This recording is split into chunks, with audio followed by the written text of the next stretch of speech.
윤석열 대통령이 오늘 설 특별 사면을 단행했습니다. 생계형 민생 사면을 취지로 이루어진 이번 특사에는 각종 행정 제재 감면까지 더해져서 모두 45만여 명이 대상에 올랐습니다. 예상대로 김관진 전 국방부 장관과 김기춘 전 대통령 비서실장 등 박근혜 정부 인사들이 포함됐습니다.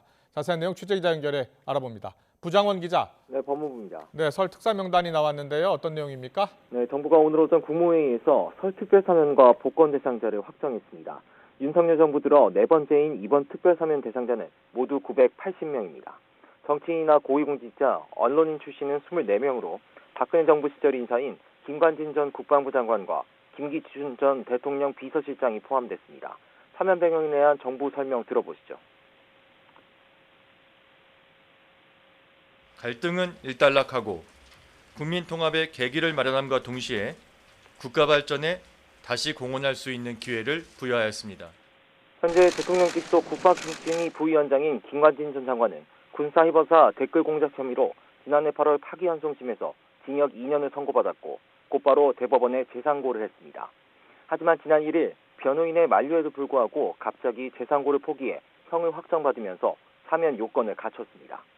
김기춘 전 비서실장도 문학의 블랙리스트 사건으로 지난달 파기환송심에서 징역 2년을 선고받았는데요. 선고 직후 직접 상고 의사를 피력했는데 기한 안에 재상고장을 내지 않으면서 형이 확정됐고 이번 사면 대상에 올랐습니다. 두 사람 모두 재상고를 포기하면서 다시 수감돼 남은 형기를 살아야 했던 만큼 미리 알지 않고는 불가능한 일이다. 사전에 사면을 약속받은 게 아니냐는 의혹이 정치권을 중심으로 제기됐습니다. 하지만 이에 대해 법무부는 사면에 대한 교감이나 약속은 있을 수 없다고 반박했습니다. 외부 위원들로 구성된 사면심사위원회의 심의 결과가 어떻게 나올지 모르는 상황에서 사전에 사면을 약속받는 건 상상하기 어렵다는 주장인데 논란이 적지 않을 거로 보입니다.